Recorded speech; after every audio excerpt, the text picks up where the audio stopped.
So hi guys, hope you're all well. So you see the lovely Jennifer on your screen, guys. What we're here today to do is talk about self-employeds. We're going to talk about company formation, self-employed formation. What's the best way to do it?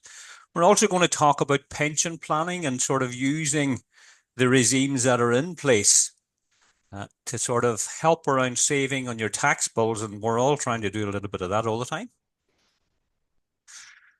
Okay, guys. So my part in this, my name's Pascal Curran. I'm a financial advisor in Letterkenny, and we've been asked to give you a little bit of information around pension planning and how to use pension planning, obviously to secure your future, but also where's the tax breaks in it.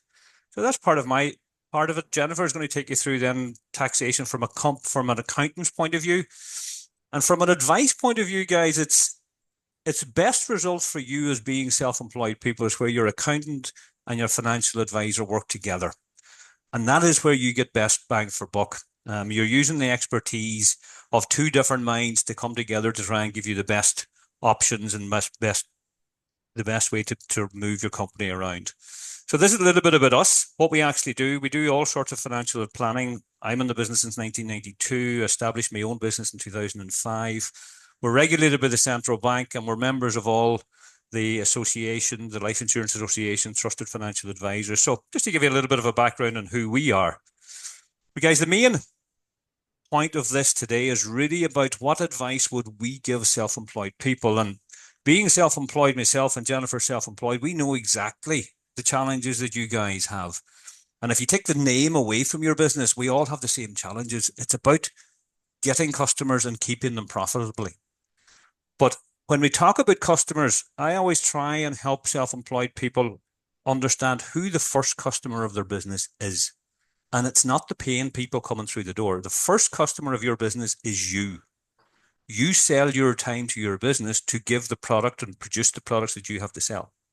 So the first person of your business and the first customer is you. So we help people protect you. And how do we do that? Two essential protections that we say self-employed people should have. Protect your financial future. So you leverage your working years to save money for your retirement years. And then we also advise people to protect their income because everything that you're trying to do is based on you continue to earn your money. All your life goals, everything that you're trying to do in the business is contingent on you continuing to be able to earn. If that's taken away, then everything changes. And revenue actually help in the investment that's needed to protect both of these. Revenue also allow tax relief on it. So we're going to touch on all of those. So essentially, guys, start at the very, very basics. What is a pension? In all its noise, and there's lots of noise around pensions, in all its noise, it's just a tax effective way to save for your later life. So you put away money in your working life that you're going to use in your later life. That's it. That's all it is. It's complicated.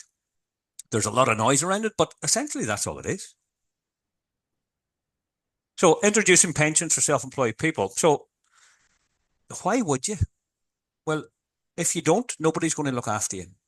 So the alternative is that you live on the state pension. So anybody in the self-employed, if you do not actively save for your retirement, you're going to be on state pensions unless you have something else. So retirement planning isn't just about pensions. It can be about property. It can be about another business. It can be you can have a retirement plan. Pension should form part of it. It doesn't necessarily mean that it has to be all of it. But the thing is that you don't have an automatic pension scheme. You know, you're not an employee, so you don't get any of those benefits. And the idea being you must take control of what you're going to get when you retire. If you work all your life and you're not in control of what you're going to get out of all of that, you're putting yourself at risk of not having the financial freedoms that you want to have when you retire. Why self-employed need a pension? There's a growing reliance on personal savings. So if you save, even sell your business when you get to pension age, and then you have to live on the proceeds of that. Well, there's an over-reliance on that, and is it going to be enough? Pension planning is tax effective, and you're ensuring your financial future by doing it. Reliance solely on the state pension can be risky. Now, there is obviously a lot of pressure on the state pension in Ireland, and you can see, and some of you may already know, that they're moving the way they actually figure it out and how much you're going to get back. And they're going now to a yearly average rather than cumulative. So they're changing the way that you actually are going to draw your state pension and whether you qualify for your state pension. So it's important not to work all your life and rely on the state to provide you with an income in retirement. And that's all pensions are.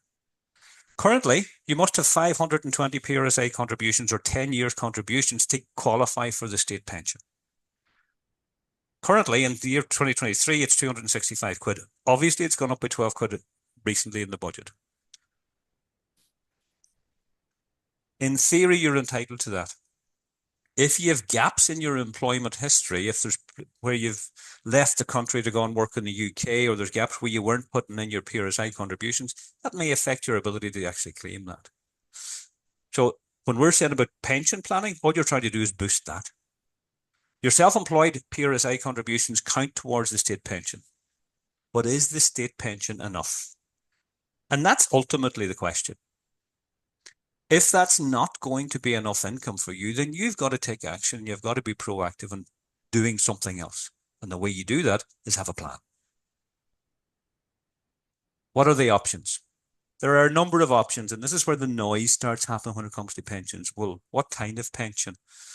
You know, is it a personal pension? Is it a company pension? And it really depends on your setup. And Jennifer will take you through the different kinds of setups for self-employed people. And if you're a sole trader, the two options that we would use PRSAs and we'd also use personal pensions. And PRSAs are the newest kid on the block when it comes to pensions, and they are flexible, they are portable.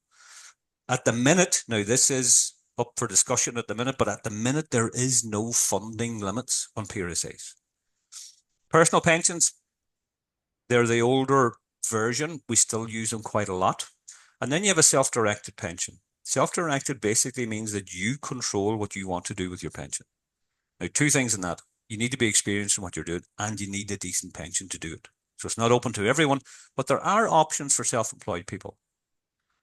Most people in Ireland at the minute that are self-employed are using the PRSA model. Not to say it's the best model, but at the minute that seems to be what people are using. The trick is here to get advice, to sit down with your trusted advisor and figure out, well, listen, what model is right for me? How does it actually work? So what are you allowed to put into your pension? And revenue tell us that there are limits depending on your age. So you can put in what you want into your pension, but up to a certain limit is what you'll get tax relief on. And you can see a person under 30, 15% of their earnings is what they can put in. Between 30 and 39, 20% of your earnings. And as you get older, the amount that you can invest in your pension gets higher. And you can write this off against tax, depending on their tax band that you're in. The limit that we can use, or the upper limit that we can use for pension contributions in this year is 115,000. Now, we did think that might have changed in the budget. It hasn't changed yet. It may in the finance bill, but it hasn't just changed yet. Tax benefits of pension contributions. And I know, guys, I'm skipping through this quite a lot, and there's a good bit of information, and we're going to make this available to you to sort of go back over it again. But when you look at pensions, you try to figure out, well, listen, what's the benefit of this? And there's a couple of them, and one of them is a tax relief. So if you're a 40% taxpayer, every 1,000 euros, every 100 euros that you put in to your pension, it costs you 60. So if you put 100 quid into your pension, it costs you 60 quid. Now, if you started with 60 quid and you try to get to 100, you actually need an uplift of 66% to get from 60 euros to 100. So you need a growth of 66% in your savings to actually do that. So pensions, in terms of a savings product, with the tax relief, there is no better way to save for retirement. And that's before you even get a growth rate. That's just purely using the taxes that are already there. You get tax-free growth on your investment. There is no other investment that doesn't apply a tax on the growth in the investment. When you draw your pension, you get 25% of your fund tax-free. So there are 3 or 4 tax breaks that are hugely important to understand how they work. One, tax-free growth, tax relief, and you get 25% of your fund as you come out tax-free. These are very generous offers. There is no other savings that can beat that. So how do you access your pension? And this is probably the biggest question that we get all the time, and it's probably one where I start when we're advising, we go to them and we work back and say, listen, what is it you need from pension planning? And the first thing that happens, you can access your personal pension or your PRSA anytime after 60. In certain pensions, in certain circumstances, before it, if you're a limited company, you can actually do from 50. But the first thing that happens is you get 25% of your money tax-free. So that's up to a maximum of 200K. The remaining 75%, and this is where it gets a little bit complicated. So the remaining 75% of your savings, you can buy it, what they call an annuity, which is basically a guarantee of income for life. So you give away whatever amount of money you've got and you get a guarantee of income for life. That isn't the most popular anymore. That used to be the old way things were done. The newer way is that the 75% remaining in a pension fund is put into an improved retirement fund or an ARF. And you draw an income from this as you want. The withdrawals are taxed though. So is the annuity. And it's an important distinction to say that any income that you draw from a pension account is taxed as an income. How you access your pension will depend on your needs. And there isn't a one fits all, and nor should there be. I have people that'll draw on a pension as soon as they turn 60. I have other people say, well, listen, actually, I don't need the income because I'm going to work part-time and I'm going to continue to do that. So they mightn't draw their income till later on. It's entirely up to yourself. How much should you contribute to your pension? Another great question, guys, and this is normally based on what age you are. I try to help people put between 15 and 20% of their earnings if possible. Obviously, it's down to affordability, though, because there's no point having a great life when you're 65 if you're struggling to live and pay your bills when you're 35. There's no point in that. So it is a balancing act. Obviously, the earlier you start, the better result, because you've got time to leverage and there's more money going into the kitty. It's compounded interest. The earlier you start a pension, even on a small contribution, the better. And it's really down to your age and your lifestyle and how much income you want. So if you start from how much income you actually need in retirement and work back, we can quickly figure out how much you need to put away. Starting early is key. The longer the pension pot sits and grows, the more money is in it. There's one other thing I touched on earlier was salary protections. Everything that you're going to want to be doing throughout your life financially is based on you earning money. And that includes your pension contributions, and it includes you running your company, and it includes all of those things. So in the industry that you guys are in, it is very much dominated on what you do and the effort that you put in. If that is taken away and you're not able to produce the product that you want to, that you have to sell, what happens? And the only way that you can protect that is through salary protections or income protections. And the idea there is that you protect a good chunk of your income, that if you're unable to work, that you have a steady stream of income coming in. It protects you, it protects the business. And more importantly, the benefit of is that you can also write the cost of that and the investment needed to do that. You can write that off against tax as well. So not only will you get tax relief on your pension, you will also get tax relief on the investment that's needed to secure your income for yourself. So revenue are very proactive in that market, in that area to give you good tax release. And again, it's at your marginal rate of tax as well. So takeaways from this, from the pension side of this, guys. And by the way, if anybody has any questions, if you put up your hand, I can unmute you and you can ask your question. You can also put your questions in the chat box, and Jennifer and I will answer your questions as we go through. So if you have any, don't be afraid to speak up. The takeaways from this part of it, guys, be proactive in your retirement plan. And again, it doesn't necessarily mean that it has to be pension, but a pension should form part of it. A lot of people pension is all of it, and that's fine. But again, there can be other plans that you can incorporate into your retirement plan. It's not just about pension. You must protect your income. As self-employed people, we are not entitled to state benefit. We don't get sick pay. So you must ensure your income, because everything changes if you don't. Take advantage of the tax relief. There's nothing else. There is very few options for you to get tax relief on anything that, unfortunately, self-employed people do. The state pension is unlikely to be enough, guys. If you're earning 30 grand, 40 grand, 50 grand, 60 grand a year now, and you suddenly get to age 65, and now you're going to 14 and a half, can you imagine how the effect that would have in your life? So the state pension isn't going to be enough. It'll get the bread and butter. It's not going to give you a life. So building in a retirement provision for yourself is the only way to do this. Start as early as you can afford to, and start at the level of premium that you can afford. It needs to pinch a bit. If it's not pinching a bit, guys, you're not doing enough. And that's the best advice that I can give you. Always seek advice from a trusted financial advisor. Next step, assess your current financial positions. Look at where you're at. If you've got a pension plan in place, what is it doing? What's the investment strategy? And does it suit what I want to do? Is it going to achieve what I needed to achieve? Sit down with a pensions advisor, guys. Sit down with yourselves. Have a look at this and figure out exactly what it is you've got and what it is you want. The advisor will help you which product, which pension type is the right fit for you. And do protect your income. Don't leave that to chance. Maximize contributions to full tax relief. If you can, guys, put in as much as you can into your pension. Maximize the limits that are there.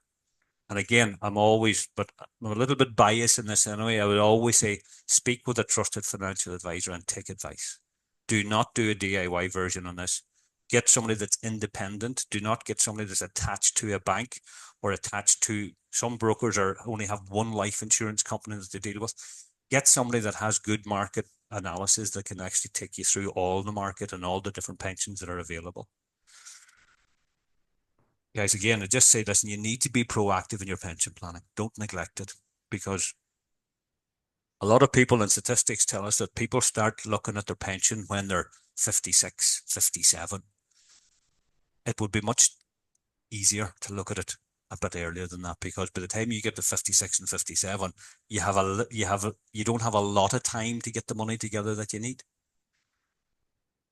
So guys, there's who I am, what I'm about. If you have any questions or queries, I see a couple of questions coming in. So Jennifer, we'll get you to do your presentation, and then we'll have a little bit of time at the end, and we'll come back and answer any questions and queries, guys. My numbers are here. Claire has our numbers as well. So if anybody has any questions as we go, by all means, come back to us.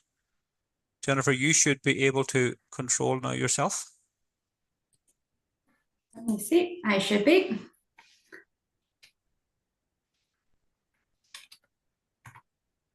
Yep, that's me now. Good. Thank you very much. That was very, very useful, Pascal. So hi, everybody. My name is Jennifer Harrison. I'm a chartered accountant here in Letterkenny. I've been in business now I started back in 05, and I set up on my own there about just over 4 years ago now. So today I just wanted to touch base on a few things relating to income tax that I thought would be quite useful for you. So the main topics I wanted to talk about was sole trader versus company versus sole trader, what the key difference is and what method best suits you. Business costs, both allowable and non-allowable, just so you know what to claim, again, to help reduce your taxes. We'll look at the taxes, which apply to you both as an individual and a sole trader, but I will go into a bit more detail on a sole trader. I know a lot of you today are hopefully fall under that artist exemption, so I'll go into a bit more detail on that, what it is, how to apply for it, and the advantages of it. I also wanted to touch base on VAT, because although you might have the artist exemption, you may still have to apply VAT, register and apply VAT. And there's the last two that I wanted to touch on was entrepreneurial relief and retirement relief. Just a very high level, just to let you know they exist. Because we are talking today about pensions and about the future, this is about when you cease your business and other tax benefits at the other end. So a sole trader, what is a sole trader? A sole trader is the most simplest form of business structure in Ireland. It's where one person comes together and runs and operates their own business. There's no limited liability, and what that means is that your personal assets could be used to pay debts of the creditors if you get into bother. It's one of the main disadvantages of a sole trader. And you're taxed on the profit of the business, which is the income less the liable expenses. You're not taxed on the money that you take out of the business. The only legal requirement you need to do is register with Revenue and file your income tax returns each year. And the only time you need to register with the CRO is if you wanted to register a business name. So if you're trading under another name other than your own, you need to register that with the CRO, but no additional returns is required. So a limited company, it's slightly different structure. It is a separate legal entity, which means it has limited liability. So the debts of the company are used to pay off creditors, and your own personal assets are protected, provided you do keep the company separate and you don't give personal guarantees. The income generated belongs to the company, not you. And that's a very, very important thing when it comes to a company. You need to take a salary and dividend out of the company in order to get access to that money. Otherwise, it belongs to the company. If you owe the company money, it is actually in breach of company law, and there's rules around that, but just to let you know that that's not allowed. You need to register with Revenue and the CRO, so there's a lot more additional reporting. So just looking now, the key differences, the advantages of a sole trader: it's simple and cheap to register and it's easy to maintain. There's no annual returns with the CRO, and all income belongs to yourself. The disadvantages, the main disadvantages, there's no limited liability, and the profit is taxed at the personal rates, which is actually up to 52, 53% now, depending on your personal circumstances. Advantages of a company: limited liability, has a low corporation tax rate, and there's a bit of tax planning in there as well. And the disadvantages is it's more compliance. You need to report every year with the CRO and Revenue. There's higher costs to open, maintain, and close the business at the end. And the money belongs to the company, not you, and you can't claim that as exemption. So they're kind of the key advantages and disadvantages. Both companies operate very similar. So the reason why we look then to see which one's best for you, the two key criteria we look at normally is risk and level of income. So if you're in a high risk business and you want to protect yourself, the company might be the best option. And if you've got significant income and you're paying the higher rate tax, it might be more tax efficient to leave the money in a company and do a bit of tax planning around that. So just wanted to touch base just to let you know what costs are allowable and what costs are not. So the expenses that you can claim are those that directly relate to running of your business. So normally we ask ourselves, would we have incurred this cost if it wasn't for the business? If not, then more than likely it's an allowable cost. So anything that you need for the business, like purchase of goods, employees' pay, rent, running costs, lease payments, accountancy fees, they're all allowable and help to reduce your profit. Other allowable costs are assets. They get treated, these are purchases that are long-term in nature, so like computers, vans, machinery, anything like that. They are an allowable deduction, they're treated differently for taxation purposes. Travel costs are allowed. There's slightly different rules for if you're a sole trader or if you're a limited company, but just to let you know, there is key differences there. Oh, sorry. Sorry, slow down a wee bit. So just to highlight the allowable costs. So purchase of goods for resale, employees' pay. So if you hire anybody in your business, the cost of their pay can be deducted. Rent and bills for your business premises. Running costs for vehicle and machineries. Lease payments for vehicles or machineries. So if you have to take a lease out, whether it's a finance lease or an operational lease, accountancy fees, and interest paid on money borrowing. So if you have to get a loan for your business, whether to buy an asset or to help fund the business, whatever it may be, the interest that you get charged will reduce your profit. Other costs, allowable costs, as I said, are assets. Assets are long-term in nature, so they can be claimed through capital allowances as opposed to in-year purchase. So that's quite useful. You still get the full benefit. It just takes a bit longer to get the tax benefit for them. Travel costs for sole trader and companies. There are slightly different rules. So as a sole trader, you can only claim the cost of the journey. You can't actually claim the civil service rate as if you're an employee. And then the business pension, we discussed earlier. So those costs are all allowable deductions. And then staff entertainment is an allowable expense, provided the expense are reasonable and available to all employees. So that is important. The reason why revenue has that in is they're very strict on what is allowed and not for entertainment. I also wanted just to highlight here pre-trading costs. So pre-trading costs are costs that you've incurred within the 3 years before you start your business. So whenever you think about starting a business, you might speak to an accountant, you might get feasibility studies. There's different costs that revenue allow. I've just noted down a few of them here. So accountancy, advertising, feasibility studies, cost for preparing business plans, rent paid. So if you had to rent an office to get your business up and running, and then also equipment. So if you've bought or incurred any of those costs within the 3 years prior to setup, you can claim those costs as costs on the very first day. So it is very useful to know that that is available. Non-allowable costs, revenue they have given specific guidelines that are not allowable, regardless if you incurred them in the business or not.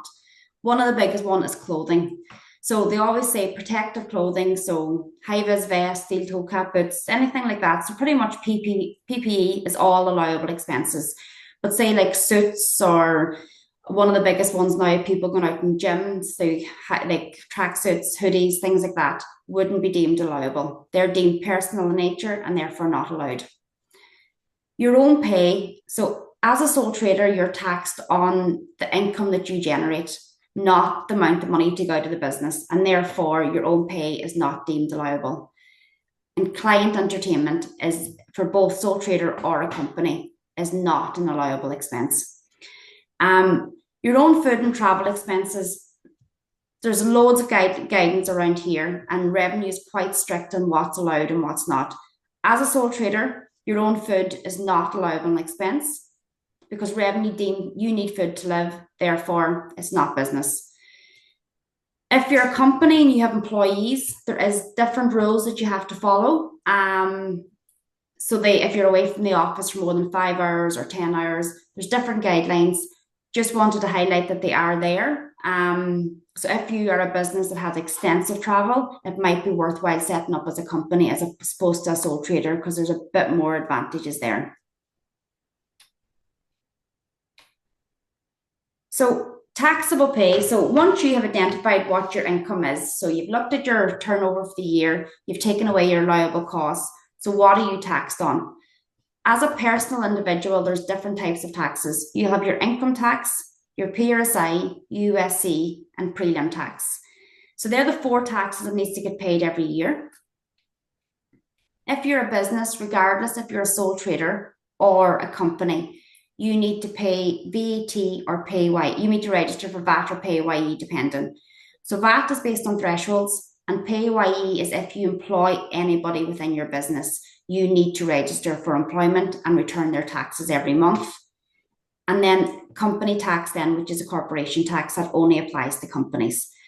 So just wanted to highlight that they all exist. I'm going to touch base mainly today on personal tax and VAT, but just wanted to let you know that the other ones do exist.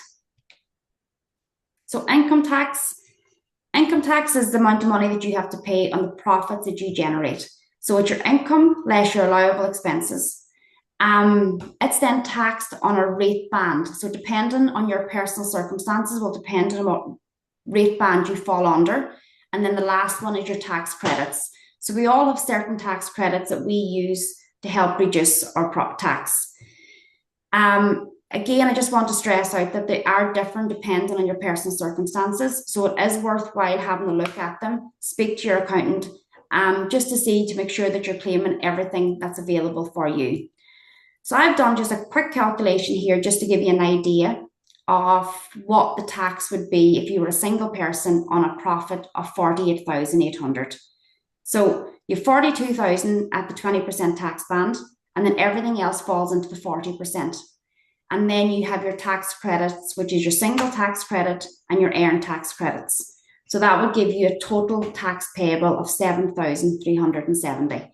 So that's just to give you an idea. I will touch now on the tax bands just so you just have a look to see what's available. So as a single person, you can earn 42,000 to 20% and the balance is at 40. But if, say, for example, you're married or in a civil partnership with one income, your lower band is 51,000 to 20% and the balance is at 40. But then say, for example, you're married or in a civil partnership with two incomes. So you're both working, you have the 51,000 to 20%, or that 20% band is increased to the 33,000 or the lower of the second income. So that's quite important. It is lower of the second income, and then the balance then falls into the 40%. So it's just to have a look to see what best suits or what category you fall under. The next slide here is just wanted to highlight the tax credits. These are just some of the tax credits. There is a full list out there that are available, but I've just kind of put in some of the main ones. So if you're single, if you're a single person child cares credit, you have a PAYE credit, you have your earned credit. The home carers credit there is quite useful, that a lot of people don't know it exists. So if you are working and your partner's staying at home looking after the kids or looking after an elder relative, they can claim an additional tax credit. There's the age tax credit out there, depending once you get to 66. And then you have a dependent relative as well. So if you're looking after someone, you do get a small tax credit. Incapacitated child is 3,500. So there is a list of tax credits there available. Revenue has them obviously on the revenue website if you want to go into detail. But again, the best thing I can say here is speak to your accountant, let them know your personal circumstances. If you're single, if you've got a child, there's different availables out there. So they all in return will reduce your taxes. PRSI, very straightforward. It's 4% on the profit.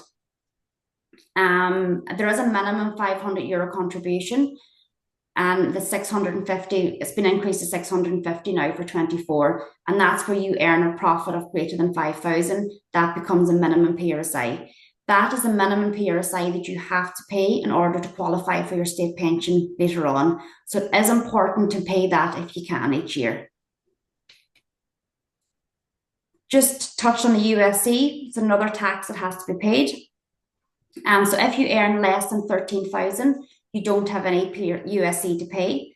But once you go over 13,000, the full income becomes taxable. And the rates I've highlighted here below for 24, but they change every year. Revenue is increasing the 2% band and the 4% band every year, just to give us a bit more income in our pockets. There is a reduced rate of USC. So this is where it applies that you have, if you have a full medical card or over 70, there's a full, there you can get a reduced rate, which removes the second two, the higher rate threshold. So you only have the 0.5 and the 2%. Just to note that that does apply to amounts under 60,000. So once you go over to 60,000, you lose the full reduced rate. Prelim tax, it's just an advance payment of next year's taxes. I've noticed a few of them, there are a few different ways to calculate it. It's 90% of the tax due for next year. So you just look to see what you estimated income will be for next year. You have 100% of the tax due of the immediate preceding tax year. So that normally means the tax year that you're preparing now this year.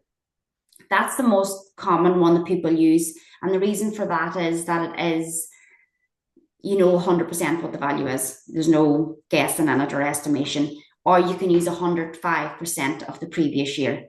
And the reason why you might do that is if you had a very profitable year and you're returning back to previous years or levels of income.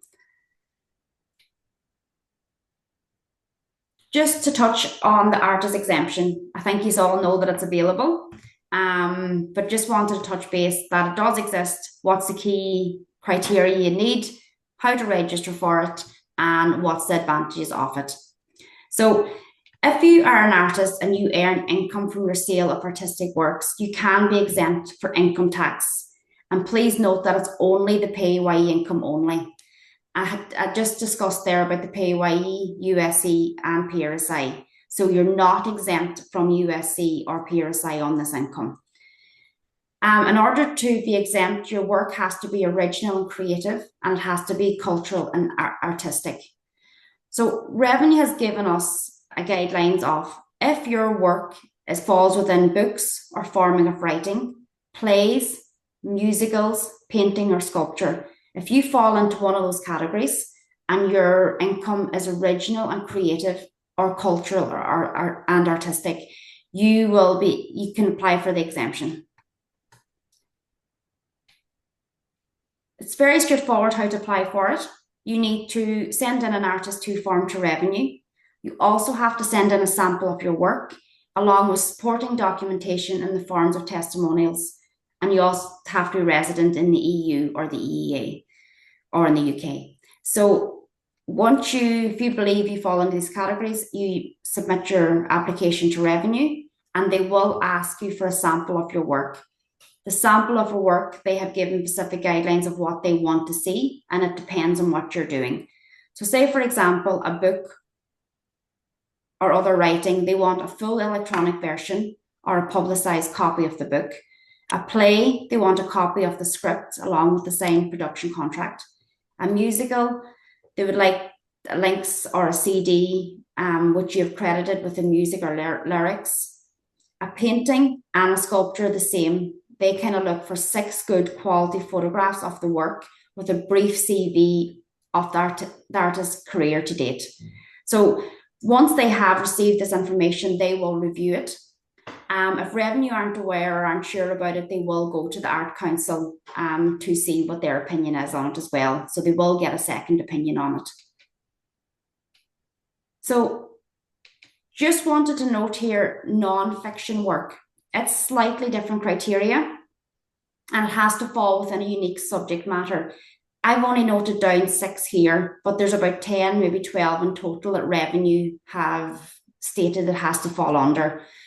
So art criticism, art history, literacy, a biography, or autobiography, a function of our Heritage Council as described in the Heritage Act. So it's very specific what they allow for that one. And the other one relates to archives, which are more than 30 years relating to Irish or Irish people. So the non-fiction is slightly different than the other work. So I just wanted to highlight it as slightly different and that it is there. Once granted, your income up to a maximum of 50,000 is exempt. So if you receive more than 50, the first 50 is exempt, and then you're taxable on the rest of your income.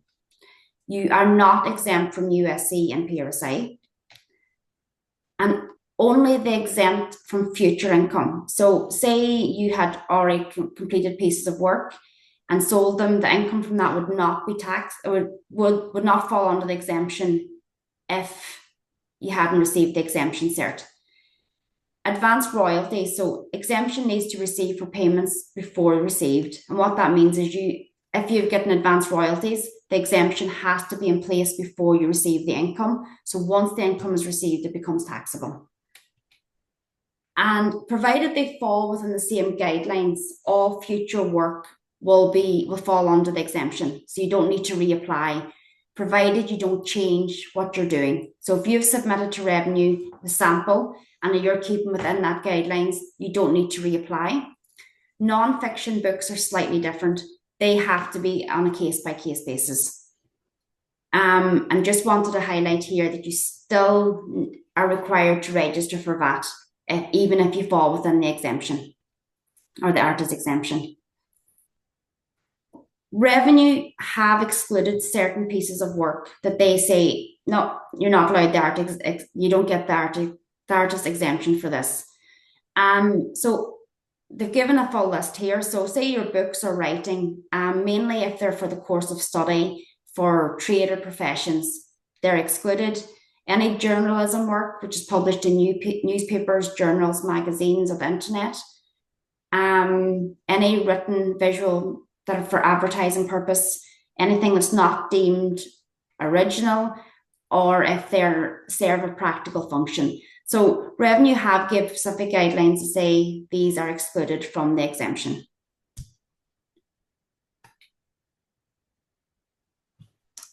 Just as I said to you that if you have the artist exemption, you still may have to register for VAT. So I just wanted to touch very, very high level on it just to let you know that it exists. So what is value-added tax? Value-added tax is tax that's payable on goods or services in the state of the EU. So in Ireland or to the EU, you need to register. The VAT applies. You must register if you're an accountable person who supplies taxable goods or service in the state. And what that means is if you're providing a business, like you all are today, and you are selling it, you have to register for VAT, provided you reach the threshold. So your turnover exceeds or likely to exceed the VAT threshold in a continuous 12-month period. So we're always looking at 12 months to see if we're going to reach the threshold. And we do look at your income less your costs, direct costs, to see if you qualify. There is an option to elect to register.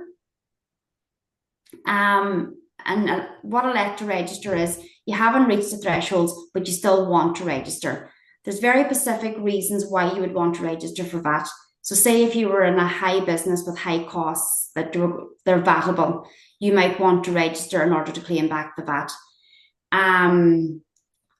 So if you do think to register, I would speak to your accountant just to make sure that it's the right choice for you. The VAT thresholds that are applicable at the moment is 40,000 for services, 80,000 for purchases, 41,000 for person making acquisitions from other EU member states. So that's if you're buying a lot of goods from abroad.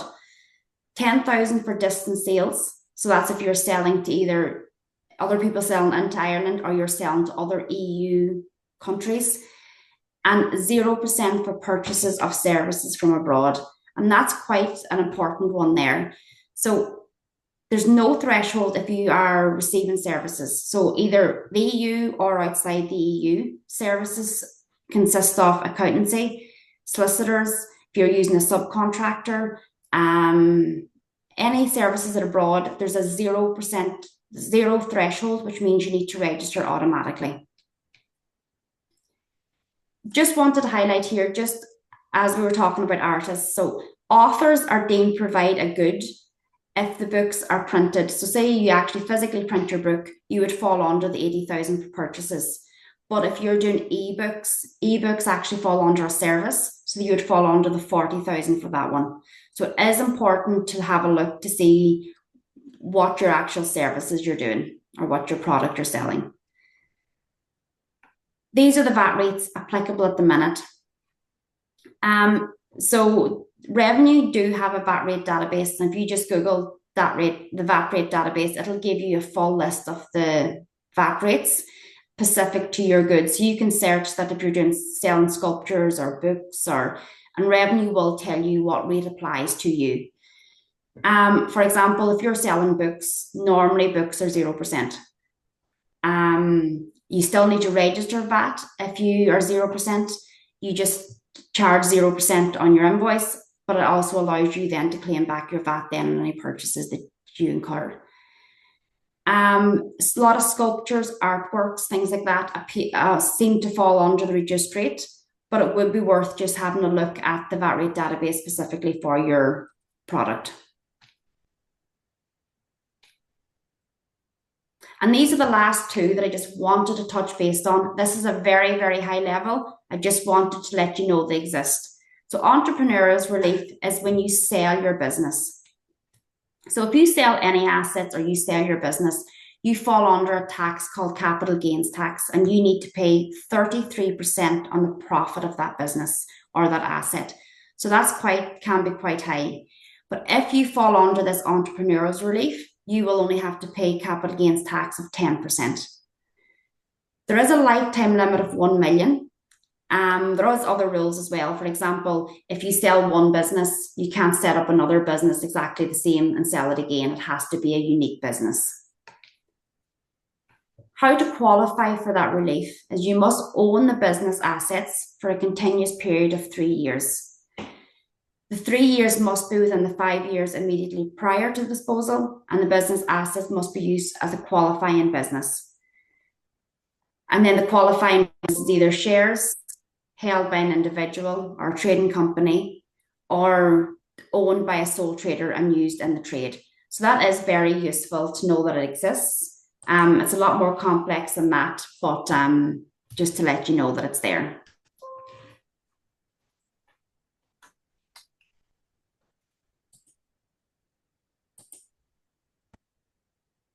And just wanted to touch base on retirement relief. And this is when you dispose of your business. And this is a very useful tax to know, benefit to know about.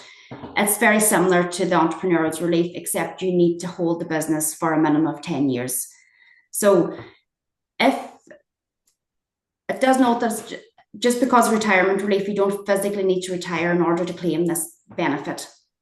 So if you're over 55 and you might be able to claim retirement relief, which is a reduction on the capital gains tax when you're disposing of a business or a farm. The relief is dependent on your age and who, if you're selling it to inside or outside the family. So just the two main ones. So disposal of a business or a farm to a child. The amount of the relief can be claimed depends on the age at the time of the disposal. So say you're between 55 and 65, you can claim full relief. So if you're, whatever the value is, there's no capital gains tax to pay on it. Or if you're 66 or older, the relief is restricted to 3 million. So that's when it's to do with a family. But if you're disposing to outside the family, those rates are significantly reduced. So you can claim the full relief when the market value at the time of disposal does not exceed the thresholds of 750,000 if you're under 66 and 500,000 if you're over 66. So it is worth having a look at these because a year can make a big difference on the value. And if the market value is over the thresholds, you can claim margin relief as well. Just wanted to say that these are very high level, touching on a few things just to let you know that they do exist. And if you do need any more information on it or you have any questions, by all means, you can let me know. But that's kind of very high level of the taxes. But as I said, if you do have any questions, you can let me know. Thanks, Jennifer. Guys, that was a very whistle stop. Yes. There's been a lot in that. And we'll go through some of the questions here. And the important things today is we will kind of summarize what the takeaways are from today and what you should do now. But we'll answer some of the questions. How do you set up income protection? I'll be biased. Ring me. There you go. That's how it's set up. Literally, you insure your income, and there's 4 or 5 providers of income protection products in Ireland. We just shop the marketplace and see which one is most suited to you. By all means, I'm more than happy to do it if you just get in touch with us. Claire has my number as well, so I'll help you do that. What happens? So we're talking about pension planning. What happens if you're not actually getting anything back on tax relief as Ireland's exemption applies? So if you're talking about pension contributions, you can still contribute to a pension. You just won't get the advantage of the tax relief. You will still get tax-free growth. You will still get your 25% tax-free at the end, but you just won't get the tax relief until you move in to start paying taxes again. And it's the same with the salary protection. If you put income protection or salary protection in place, you just won't get the tax relief, but you can still insure your income. You mightn't be paying tax on it, but you're still earning it. Can you go a bit slower? I think you've seen that, Jennifer. I did, yeah. Sorry. You're too good at your work. That's what's wrong. Jacinta, not a problem. You're a bit late. Listen, we're going to give Claire a link to the webinar anyway. So anybody that didn't catch all of it, you'll certainly be able to rewatch it again. Just wondering what comes under vehicle running cost, just fuel or also uptick? Jennifer? Yep. So fuel running for vehicle running cost is anything for your vehicle. So it will be your diesel and your fuel and obviously the upkeep as well. So any cost that relates to that vehicle will be allowable. They're slightly different when you come to VAT. If you're looking at VAT, VAT on diesel is allowed, VAT on petrol is not allowed. So just to keep that in mind as well. But yeah, pretty much anything to do with the vehicle will be allowed. Okay. Rebecca, you got the threshold. Jennifer, thank you for that extra information. Okay, guys, I think if there's any other questions, just put them up there. Couple of takeaways, guys. From my side, two things happening. You're coming to, if you're self-employed as sole trader, you're coming to where you need to actually settle your account for 2023. If you do have a pension going, you can actually top that up for 2023. You can make a one-off payment before the 31st of October. If you're reading online, it's the 14th of November, and actually backdated to 2023. So if you have a pension in place, by all means, sit down with your advisor and get that if there's a little bit of extra contribution that you can put in. If you don't have a pension in place, now is a good time, because if you're putting money into a pension contribution for 2023, you can write it off against the taxes for 2023. You can also write it off against the preliminary taxes you're going to pay for 2024. So you get a double hat of tax relief at this point if you don't have a pension plan in place. And even if you do, if you want us to have a look at it, by all means, give us a shout on it. It is important at this stage to talk with your accountant. And guys, what I'll say about accountants, you need an accountant, and I know Jennifer's listening and all of that, but anyway, I'm going to say this. You need an accountant as a business partner. You do not want an accountant that counts for the mistakes, good or bad, that you make during the year. You need an accountant that you can actually, that'll actually have a chat with you, that'll actually be a business asset to you, not somebody that counts. Anybody can count. Totally agree. And by all means, guys, get your accountant and your financial advisor to link up. Now, if your financial advisor is also the accountant practice, I don't particularly like that, because they're just, yeah. Anyway, I prefer them to be separate entities, but if that's what it is, that's what it is. But get them to talk and make sure that you're getting the best advice possible for you, not for your accountant, for you. Any other questions, guys? If there's not, we're going to link off. Thank you for your time. Jennifer, thank you for joining me on this. Well, thank you. Any questions, guys, on pensions, financial planning, mortgages, any of that, by all means, give me a shout. Any questions on taxing? I'm not the person. Jennifer is the person for that. So Claire has our details. Link in with us, guys. We're more than happy to answer any questions you have. And as I say, we will make this available. Take care, guys. Have a great day. Bye-bye. Thank you. Bye-bye.